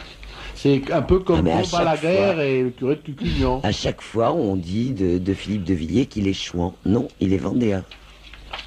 Nuance, nuance. Alors là, Nuance. ça se précise tout à fait. Le curé de Cucugnan, Bon. celui qui menace tous les paroissiens de l'enfer, le prêtre trop gourmand bâcle les 3 messes basses, c'est Don Balaguer, c'est bien ça, chapelain de trinquelage. Voilà, c'est Voilà. exactement Mais ça. pourquoi Là, on sait tout. Pourquoi dites-vous trop gourmand? On n'est jamais trop gourmand. Non. Je crois que Dieu aime les gourmands. Sans quoi il n'aurait pas fait les oies, les chapons, Les gelinottes, les le faisans, boudin, les faisans, les Mais pans. il n'aime les pas. truffes. Il n'aime pas trucs. Dieu Quand qu'on on pense que sabote sa Dieu a messe. fait des truffes. Puis quoi, les truites et tout ça. Mais cela dit, oui, la preuve c'est qu'il est miséricordieux. Au bout de 300 messes basses, Don Balaguer sera pardonné. De 3 messes basses, pas 300. Il en Il est dira condamné, 300. il ira 300. Ouais, On ouais. ira voir. 300. Oui, oui. Bon, allez, Des on va. ombres. Alors, On arrête avec cette histoire de Cucugnan et de Don Balaguer. Nous revenons Et sur- Marie revient sur ces questions périculturelles. On va faire du Douste Blazy encore un petit peu pour faire plaisir à notre auditeur qui ne voit pas le sens général de cette émission. Tapez 36-15. Tapez 36-15 15. culture. Oui, tiens, à ce propos, il y a une exposition en ce moment au musée d'art moderne de la ville de Paris qui et paraît-il une exposition manifeste. Alors bon, c'est quelque chose d'un peu particulier. Ce sont des, enfin particulier, oui, c'est le cas de le dire. Ce sont des collectionneurs privés comme ça qui ont prêté leurs œuvres. Et puis alors, curieusement, ça correspond encore une fois de plus tout à fait à. On est dans l'art officiel. Alors on a éliminé les collectionneurs qui collectionnaient des gens qui ne sont pas agréés par Oui, nos par ministres les successifs. institutions. Alors d'ailleurs on ne trouve pas un artiste dont on parlait tout à l'heure qui est Georges Mathieu par exemple. Ah oui. Voilà, on ne trouve pas. À mon je crois avis, qu'il y a que lui il n'est d'ailleurs pas qui est politiquement exclu. correct. Je crois bien qu'il n'est pas vraiment Non. politiquement correct. Ah, mais en revanche, on trouve bien sûr Armand, Boltanski, Reynaud, Toroni, Buren, etc. Voilà, une fois de plus. Alors j'ai deux questions personnelles. Une question même comment s'appelle la Geneviève. J'aime beaucoup Geneviève Norman et je voudrais savoir ce qu'elle a pu faire pour passer sur France Inter dans une émission gauchiste. Ah ah. Qu'est-ce que tu as fait pour Eh bien, passer- je vais vous dire, c'est simple, on m'a invité. Et moi, ça m'a amusé d'y aller, parce qu'on m'a assuré que je pourrais dire ce que je voudrais. Et je dois dire qu'on ne m'a jamais censuré. Et ça se passe vraiment comme ça. Ah bah oui. Ah ben voilà. oui. Ah bah oui. Nos Il y a des auditeurs sont paramètres. rassurés. Alors, de temps en temps, ils attrapent des hoquets. Moi, j'en remets un petit peu. Mais ce Laurent Ruquier, qui est un jeune homme très gentil, et je crois qu'il aime bien ça fait rebondir ses idées. Et ça l'amuse finalement. Ça d'avoir doit l'amuser, ça doit une l'amuser. espèce de- Ouais. Je veux dire pas de bête immonde, mais Voilà, politiquement voilà. incorrect comme ça, c'est Voilà. très amusant à regarder, effectivement. Alors il y a une boutade de mauvais goût, mais je la dis quand même, parce que j'aime bien le mauvais goût. Vous avez raison, Guy Scheller est très courageux, il a même été marié avec Françoise Sagan. Mais oui, c'est vrai. Eh oui, C'est vrai. c'est vrai. Mais est-ce que c'est très courageux? Non, c'est pas très gentil de Pas dire très ça, gentil, mais c'est un fabuleux éditeur. Oui, en plus. Et alors, toujours dans le mauvais goût, dans les milieux culturels, on donne le surnom de choupette à Monsieur Douste Blazy, car il remonte toujours une mèche qu'il a dans la figure. Je ne savais pas qu'on l'appelait choupette. On appelle aussi Douste Blazer dans Oui, le... Douste Blazer, mais choupette, c'est mignon. Hein, ça Choupette, va c'est beaucoup. joli. Ah, ça lui va très bien. Je croyais que hein. c'était Ah, Simone Veil pour... Oui, non, c'est des choupinettes. Ah, c'est chou. Non, non, Oui. choupette, à Douste Blazy, ben, on le note. Hein. Le crétin des Pyrénées s'appelle Choupette. Le crétin des Pyrénées s'appelle choupette. Alors voilà. Sur cette- C'est un joli on titre va- de nouvelle. On va faire une dernière pause musicale. Victoria, vous allez encore nous poser 2-3 questions là. Madame Dorman, pouvez-vous rappeler qui est Jacques Chardonne? Jacques Chardonne était un un écrivain qui a eu une ordre de succès importante dans les années 30. Et un peu par la suite. Et oui, mais enfin, ça a été vraiment... son premier. Voilà, avec Pierre Benoît, avec toute cette génération d'écrivains. Et je l'ai connu vieux monsieur, moi, chez Kléber Hédens. Oui. C'était un ami de Kléber Hédens. Et c'était un personnage extraordinaire, moi, qui m'impressionnait beaucoup, qui était gai, qui était vraiment formidable. Et qui était extrêmement, disert aussi. Ah oui, qui parlait beaucoup et qui était vraiment charmant. Et ces derniers livres sont pas les plus vilains. L'amour, c'est beaucoup plus de l'amour, on a des choses comme ça. J'ai pas lu grand-chose. Je crois que c'est lui qui a écrit Le Déjeuner de Sousserac. Ah non, ça c'est Pierre Benoît. Non, c'est Pierre Benoît, voilà. Oui, c'est le bonheur de Barbezieux. Oui. D'ailleurs, c'était pas son vrai nom, Chardonne. Non, il s'appelait Boutello. Boutello. Et je crois qu'il avait à voir avec Limoges. Il était Oui, il avait épousé. C'était un héritier d'une fabrique de Limoges. Du Havilland. Voilà. Sa mère était une Havilland et lui, son père était dans le cognac, sa mère dans la porcelaine. Voilà. C'est formidable pour un écrivain. Qu'est-ce qu'on est tranquille. Et puis alors, c'est agréable. On n'est pas obligé d'écrire dans les journaux, c'est bien. Non, mais il était éditeur, il a toujours été chez Stock. Et comme il prenait son train pour venir de la Frette, puisqu'il habitait la Frette, il écrivait exactement le temps que mettait le train. Alors, s'il avait vécu ces derniers temps, il aurait fait des très très grands livres, ou de tout petits au contraire. Et il avait la réputation de beaucoup aimer les dames. Oui, je crois. Oui, mais et pourtant tous ces livres, tous ces grands livres sont sur le mariage et sur l'amour dans le mariage. Ah bah oui, mais ce sont les meilleurs qui disent ça. Bon, ben écoutez, je vous laisse la responsabilité. Une citation, pendant qu'on est dans les citations, de Flaubert. Le langage humain est comme un chaudron fêlé sur lequel on bat la mesure pour faire danser les ours, alors que nous voudrions émouvoir les étoiles. C'est pas beau, ça? C'est superbe. C'est M. Flaubert. C'est un peu... Bon. C'est pas très bon, hein, Flaubert. Oh, c'est du Flaubert. Oui, c'est du Flaubert. C'est beau. Bon, alors vous vous faites aussi rappeler à l'ordre à propos de la citation sur la démocratie, parce qu'on nous dit que c'est de Clémenceau. Alors moi je l'ai vu attribué à et que Clémenceau a dit exactement: la démocratie est le pouvoir pour l'époux de manger les lions et d'élire les ânes. Ajoute. Ah, c'est pas mal. Très bien.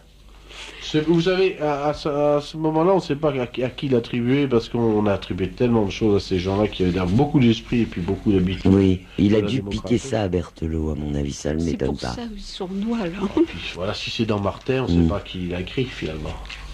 Allez-y, continuez. Un admirateur de Geneviève Dorman regrette qu'elle s'auto-censure lorsqu'elle passe sur France Inter. Alors, est-ce que tu aurais deux langages alors qu'est-ce que vous nous faites? Mais ils se rendent pas compte, moi j'ai pas envie de finir dans un cul de basse-fosse. Ah, voilà. On se fait fourrer en prison, j'ai pas envie d'aller en prison. C'est ça qu'il faudrait... Oui, dis-le bien aux éditeurs. On n'a plus le droit de rien dire, on n'a plus le droit de rien écrire, sans quoi on vous traîne. Et moi je suis fragile. Bon, après tout, je suis une femme et je suis fragile. Et en plus, j'ai vu l'autre jour sur le câble un film qui se passait dans une prison de femmes, c'était une horreur. Si encore on me mettait en prison avec des hommes, je veux bien. Mais alors une prison de femmes, non. Alors je m'auto-censure comme tous les journalistes, parce qu'on ne peut pas dire ce qu'on pense. Mais on n'en pense pas moins. On en pense encore davantage, à mon avis. Parce que plus on vous empêche de parler, et plus ça... Oui.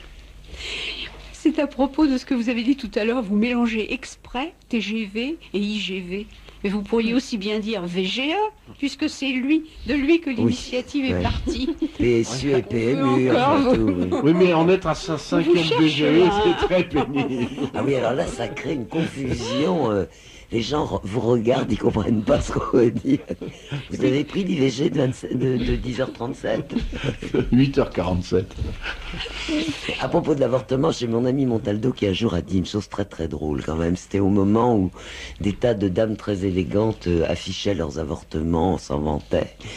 Et Montaldo dit: mais elles ont bien fait d'avorter. Imaginez qu'elles se soient reproduites. Non. C'est horrible et odieux. Je ne veux pas entendre ça. Marie, vous allez me poser une question culturelle. Non? Vous n'avez pas de question à nous poser, là? Moi, je veux une question.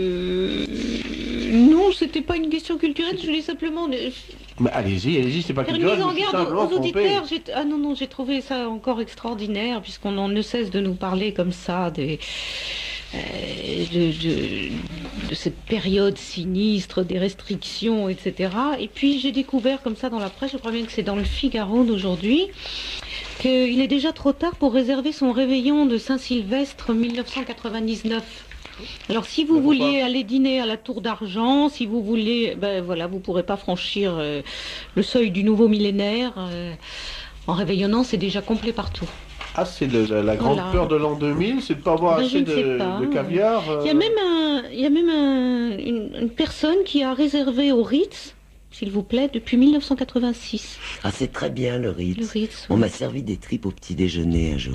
Ah, au Ritz? Oui, j'étais invité par quelqu'un, parce que c'est la mode aussi d'inviter Oui. les gens au petit déjeuner, de vous faire lever à 7 heures du matin pour discuter de choses sérieuses. Et pour embêter ce monsieur qui m'avait fait lever de bonne heure, j'ai demandé des tripes d'abord parce que j'aime ça. Et que le matin, il faut se caler, parce que sans quoi la vie est trop Bonne triste. soupe. Eh ben, je les ai obtenus. Ah, bon, ben, il faut signaler. Donc, Alors- le Ritz, alors c'est une bonne ça- maison. Et ça m'avait donné après l'idée de faire un article sur les hôtels de luxe où on pouvait encore faire des caprices. Eh bien, croyez-moi, il y en a plus beaucoup. Parce que tu as essayé dans d'autres maisons? Ah ben, j'ai fait tous les grands hôtels de Paris pour voir. Des tripes. Eh ben oui, eh ben non. Mais j'ai eu des rognons quand même à celui qui est Plaza Concorde, là, au Crillon. Crillon, Ah oui, Ah, les rognons, on peut avoir des Crillon, rognons à c'est 8 très heures du bien. À la matin. commandanture. Oui, oui, oui. Moi, je suis pour la défense de la gourmandise. Et des tripes en particulier. Ah, les tripes le matin, Ouais. c'est fabuleux. Avec un petit peu de vin blanc. Avec un tout petit peu de vin blanc bien glacé, ça vous met en selle pour la journée, c'est une merveille. Ah, c'est autre chose que ce qu'il y a sur le transit, là, vos fibres et vos machins, là. Victoria. On nous donne des précisions sur le Père Noël. J'ai connu un couple de fabricants de martinets qui, faute de clientèle, fournit maintenant les sex shops. Ben voilà. Bah, mais ce qu'on disait, il y a une reconversion. Oh, Voilà. alors, Ce que vient... Oh non, je ne dis pas ça. Quoi? Allez. ben non, le Bon, Ritz. alors on le lit. Ce que vient de dire Madame Dorman sur les radios officielles me révolte. Comme s'il a... Bon, quand les Français pourront-ils s'exprimer librement? Mais on voudrait bien, nous. Ben, c'est pas possible. Quand Mais la il facture pourra. est très lourde, hein, alors on ne peut pas s'exprimer deux fois dans ces Même cas-là. ce soir, je nous suis surpris à plusieurs reprises en état de censure, d'autocensure. Je suis Parce un que si on, censuré permanent. si on avait eu les nerfs qui avaient lâché, vous auriez entendu ce que c'était qu'une radio libre. Oui, exactement. Il n'y a pas de radio Ici- libre. Il faut bien ici, savoir elle que est- quand même Elle est ici, relativement, Oui, mais relativement Elle est On se relativement tient. libre. on se tient. Mais de temps en temps, j'ai croisé le regard de Monsieur Pelletier et je vous assure que les anges volaient bas. On est des autocensurés permanents. Voilà. Et je crois que c'est le cas d'un nombre de plus en plus grand de Français. Ça, on va finir au Prozac et au Temesta comme tout le monde. Non. Ça continue. Non, jamais, non, jamais. non. Au tripou, au On tripou. peut très bien s'autocensurer au tripou. Oui, ah oui, Oui, oui, je oui, préfère. oui, oui. Vive le tripou Vive le tripou. de Noël. Le tripou de Noël. Tripou contre tripou. Non? Pas de question, Marie. Non. Non, eh ben, moi je vais en Mais poser. moi, je vais vous en poser Ah. une. Pour Ah vous, bon, alors, Monsieur Victoria Pelletier. m'a Pour encore Monsieur coincé. Pelletier, c'est écrit. Oui. Sait-on si Monsieur Jean-Marie Le Pen a reçu une réponse à la lettre adressée au président du CSA concernant le traitement réservé au front par les médias? Oui. Moi, je peux répondre oui. Il a reçu une lettre. Enfin, le président de CSA, Hervé Bourges, l'a assuré qu'il avait pris bonne note de ce qu'il avait reçu comme remarque de la part de Jean-Marie Le Pen, qu'il jugeait fondé ces remarques et qu'il allait faire pour le mieux pour étudier un nouveau système de répartition. Voilà. En attendant la Saint-Glinglin, normalement, nous sommes parés. Donc c'est une façon polie de dire les choses. Donc, en fait, Hervé Bourges a donné acte du déséquilibre permanent dont souffrent les médias, mais il n'a évidemment pas donné de solution. D'ailleurs, il ne peut pas en donner puisque c'est un organisme consultatif. Mais il ne fait pas non plus tout pour faire pression. Parce qu'il y a tout de même des moyens de pression qui sont assez... d'abord une remontrance, et puis une admonestation, et puis une patati patata, mais généralement ça ne va pas bien. Hein, voilà. Très bien. C'est une auditrice connaisseuse qui émet des doutes sur la qualité des tripes que vous avez mangées. Ah, c'était délicieux. Parce qu'elle dit, manger les tripes le matin à 7 heures, il faut des heures de cuisson. Non, parce donc que il y a là quelque chose qui ne va pas. Non, parce que la tripe cuite se conserve très très bien. Voilà. Et moi j'en ai mangé à Vire, qui est quand même le Vatican de la tripe, et elles étaient cuites depuis un moment. C'était pas du congelé, décongelé. Non, la tripe c'est exactement comme le cassoulet et la choucroute, ça se réchauffe. Ah non, la choucroute, non, ça non. La choucroute, ah non, moi je suis pas d'accord là-dessus. Sur la choucroute? Non, je veux dire que la choucroute réchauffée, c'est pas de la choucroute fraîche, hein, c'est pas de la choucroute qu'on vient de faire cuire. Non, ça n'a rien à voir. Ça peut être très bon. Oui, mais c'est pas pareil. Si on prend le soin de changer la garniture. Je trouve que même la tripe a intérêt à attendre. Ah oui, la tripe attend toujours, c'est magnifique. Bien. Victoria. C'est une opinion originale. Cessez de critiquer les grèves que le monde entier nous envie. Ben tiens, c'est drôle ça. Geneviève, qu'est-ce que tu as pensé des grèves, toi? Bah moi j'ai circulé à bicyclette comme d'habitude. Parce que ça fait 20 ans que je roule à bicyclette dans Paris. Donc ça m'a pas beaucoup changé de ce côté-là. Et puis j'ai trouvé qu'il se passait quelque chose. Moi j'aime bien un petit peu. Je suis quelqu'un de désordonné qui aime l'ordre. Alors je m'y retrouve mal de temps en temps. Mais j'aimais bien un peu ce désordre. Mais ça dit, c'est insupportable pour les gens qui sont obligés de venir de loin. Et puis c'est surtout le motif de la grève, moi, que je trouve insupportable. Parce que ça va mettre des gens au chômage. Enfin, c'est vraiment bête. C'est bête et c'était tout de même, quand on n'a pas de vélo, ou qu'on doit aller très loin, parce que quand même faire 20 km en vélo c'est long. On devrait toujours avoir un vélo. Et oui, tu en parles à ton aise, mais quand tu es 4 enfants, il faut 6 vélos dans une famille. Moi aussi j'ai 4 enfants. Oui, mais elles sont grandes. Hein, oui, elles sont grandes. Tu as repiqué les vélos quand même. Moi j'ai marché, traversé Paris à pied, descendant des buts de Chaumont, c'était dans le bon sens. On marche beaucoup moins que les gens du début du siècle. Ah oui. Hein, parce que quand Apollinaire, ses copains, tout ça, ils traversaient Paris toutes les nuits. C'est vrai qu'on a un peu marché, ça c'était le bon côté. Mais alors on a marché dans une telle pagaille de saleté que c'était pénible quand même. Victoria. C'est une question pour Madame Delarue. Le 18 août dernier, les chroniqueurs de la presse ont imaginé qu'avant de dénicher le Mont Beuvray, doit-on dire Jack ou Jacques? Ben, c'est Jack, normalement. Voilà, donc je me fais en hommage à l'aviation anglaise. Voilà. Je me fais taper sur les doigts parce que j'ai dit Jack. Moi, on m'a dit que c'est un prénom français. Il faut tout prononcer à la française, y compris Monsieur Clinton. Oui, mais Monsieur et Madame Clinton sont à Paris. Point. Oui, mais lui, c'est un anglais, Jack. D'ailleurs, il le dit. Hein, Alors, qu'est-ce qu'il dit sur lui, là? Non, mais dites-nous. Il dit appelez-moi Jack. Appelez-moi Jack, à la télévision, il dit appelez-moi Jack. Très bien. Donc j'avais raison, c'est très bien. Alors, toujours raison. Continuez votre question, parce que sinon on va pas s'y retrouver. Avant de dénicher le Mont Beuvray, Jacques Lang avait tenté de négocier la tombe de Mitterrand sur les hauts lieux de ce monde, à commencer par les pyramides et pour finir à Jérusalem. Revenu désolé à l'Élysée en disant « intéressant mais vraiment hors de prix ». La somme exigée est prohibitive. Donc le président Mitterrand aurait écarté la difficulté d'un revers de main. Mais attention, ce n'est que pour 3 jours. Ce texte, donc Chrétien Magazine du mois de novembre, qu'est-ce que c'est? Le texte un peu raccourci.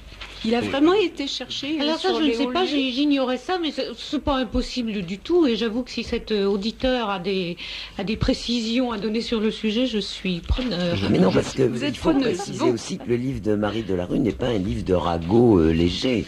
Oui, parce qu'il ne faut pas confondre. C'est un livre de contes et sans paix. Parce que là quand même, ça serait trop beau. Je crains que ce ne soit quand même une plaisanterie, un canular. Oui, je crains là. Tandis que le livre de Topoline, au contraire, c'est extrêmement, c'est même plus que rigoureux, c'est aride, on s'ennuie. Avec les contes, c'est vrai. Au contraire, on voit tout l'envers du décor. Voilà, grâce à ça. Alors. Est-ce que je vous dis, oui, parce qu'on n'arrive pas. Je vais vous faire tous les compliments. Non, il faut d'abord identifier la station. Alors, j'ai oublié. Alors, j'oublierai à 7h30 maintenant. Bon, alors d'accord. Je rattraperai à 7h30. Si qu'on va pouvoir fumer une cigarette. Non, pas avant 7h30. Alors, on nous donne d'abord des précisions sur le câble. Le câble coûte 130 francs par mois. Et si on veut en plus cinéphile et ciné, je ne sais pas comment, c'est 195 francs. Donc c'est bien ça, on en a à peu près pour 300 francs par mois. Vraiment, ça vaut la peine. Bon, et puis... Alors Oh, je suis perdue dans mes papiers. Mais oui, vous avez un Mais non, mais j'ai beaucoup, mais c'est pas désordre. ça, j'ai beaucoup d'approbation, de... Non, je comprends bien. Comme gourmandise, pourriez-vous parler gâteau, entremets, glace et chocolat, cela nous changerait des gourmandises. On a parlé des roudoudous et des malabars, on n'avait pas eu le temps d'aller. Moi, je suis pas très... Jusqu'au Les bûche. gourmandises carnées, ça y est, C'est je pas, le c'est tiens. pas sucre. Et vous, Marie? Je suis pas très gâteau. Elle est bon, les bonbons Si, il y a le petits. Puy d'Amour qui est une vraie Ah merveille. ça oui. Oh, chez Oh, Bourdaloue, le oui, Paris-Brest. Et chez Storer aussi, rue Montorgueil. Oh, le Paris-Brest, Ah, c'est vous pas êtes mal. Ah, non le plus. Puy odieusement d'Amour. snob toutes les deux. Il n'y a rien de mieux qu'un bon 4K. C'est Ah, un non, péché ah, non, tellement non, c'est bon. Un Un Queen Yaman. étouffe chrétien. Ah, le Oh, Queen aussi. Yaman, c'est bon C'est aussi, vachement mais alors, bon, ouais. on prend tout ça dans les hanches rapidement. Ah oui, Ouais. Moi j'aime bien Non. les galettes des rois Non, aussi, non. à frangipane. Ça c'est pas mal. C'est Le simple, Clinton c'est est un vin de l'Ardèche fait à partir de raisins retombés à l'état sauvage. En fait, c'est une piquette de l'Ardèche. C'est très Ah, bien, c'est ça, il faut drôle, le garder, ça. Ah oui, ça faut garder ça. Oui, vous êtes... Non. Bon. Je veux vous dire les compliments. D'ailleurs, parce vous que savez quand qu'à même- propos des accents qu'on peut prendre, il paraît que c'est raciste de prononcer un nom étranger avec l'accent étranger. Alors moi, je veux pas qu'on me dise que je sois raciste. Maintenant, monsieur, il y a le philosophe là, moi je l'appelle Finkielkraut. Je prononce tout à la française. Hein. Je dis les opéras de Vanier. Oui. Bon, voilà. Vanier, très grand. Voilà, Vanier, oui. francisons un peu les choses. C'est vrai, c'est Vanier, c'est très bien. Ah oui, oui. Ah oui. Richard Vanier, c'était Richard très bien. Vanier, c'est Ouais. un très bon. Ben, attendez, puis je voudrais faire une petite annonce. Je viens de recevoir les cahiers de BD Sup, magazine de l'image et de la BD, pour le, troisième trimestre 95. Ça s'appelle Tintin et les antifachos, et c'est passionnant. Je veux dire que j'ai commencé à le feuilleter. Et je voudrais faire un petit peu de, de retape pour cela. Alors c'est publié par les amis de Hergé, je crois, Chemin du Fait, numéro 7, B 7400, Soigny, c'est en Belgique. Téléphone 067 33 38 61. Donc B 7400, Soigny, les amis de Hergé. Mais est-ce qu'on le trouve en France aussi? Ben, je ne sais pas, justement, je viens de le recevoir. C'est très amusant. Alors pour ne pas être politiquement correct, ça n'est pas politiquement correct. Si on aime Tintin, on est très amusé. Ah oui. Si on s'intéresse à Léon Degrelle, on est très amusé aussi. Enfin, on s'amuse beaucoup, quoi. Donc je le recommande à ceux de nos lecteurs que ça pourrait intéresser. Je vous ai coupé, Victoria. Allez, je vous rends la parole. Geneviève Dorman est tout à fait dans le ton pour les tripes au petit déjeuner, comme cela se pratique en Turquie. Au lieu de soupe à l'oignon, on absorbe là-bas des tripes et du lait. Avis aux Me amateurs. voilà turc à présent. Alors, il y a aussi en Roumanie, j'ai mangé de la soupe de tripes aigre avec des espèces de machins verts qui surnagent. Il faut quand même être costaud, hein. Le matin, ça me semble... Ah non, mais moi je parlais de la tripe La française. tripe française, tu as Voilà. la tripe française. Voilà. J'ai la tripe française. Et puis une auditrice qui doit avoir aussi la tripe française vous demande où elle peut vous écrire. Parce qu'elle voudrait vous écrire, alors Mais à Radio Courtoisie, Qui transmettra. qui transmettra. très bien. Donc c'est 61 boulevard Murat. 75 016 Paris. Bah, vous savez ça Bon, tout par je cœur. vous lis les compliments parce que sans ça, j'aurais pas le temps. Bravo à Martin Pelletier pour son plateau brillant et inattendu. C'est un beau cadeau de Noël. Merci pour cette émission sympathique et pétillante. On n'en peut plus d'écouter les ronchons.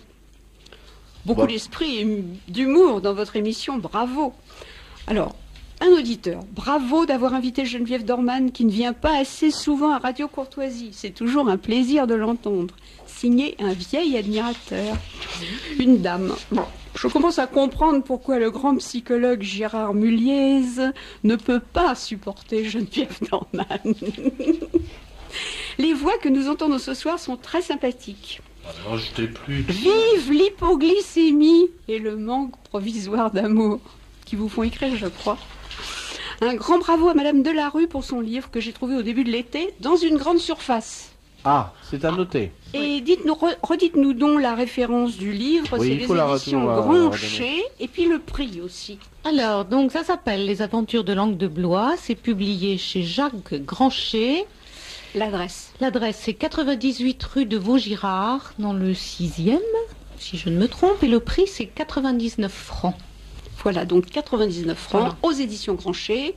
Répétez. 98 rue de Vaugirard, dans le 6e arrondissement. Et on peut le commander par son libraire. Voilà. Oui, ça aussi, il faut le les dire. libraires. Oui. En principe, il n'a pas le droit de refuser. Je Non, sais que non, certains, non. même des grands, Mais- refusent. Mais Et bon. puis tant mieux, Mais ça les leur fera- petits ne refuseront pas, Non, non. précisément. Voilà, ça leur Il y fera a beaucoup de tordonner, bons petits libraires en France. c'est très bien. Puis Et nos auditeurs doivent avoir de bons libraires. Voilà. sympathique. Madame Dorman a autant d'esprit que Serge de Becquetch et Alain Sanders réunis. Il faut demander à Jean Ferré de lui confier un libre journal.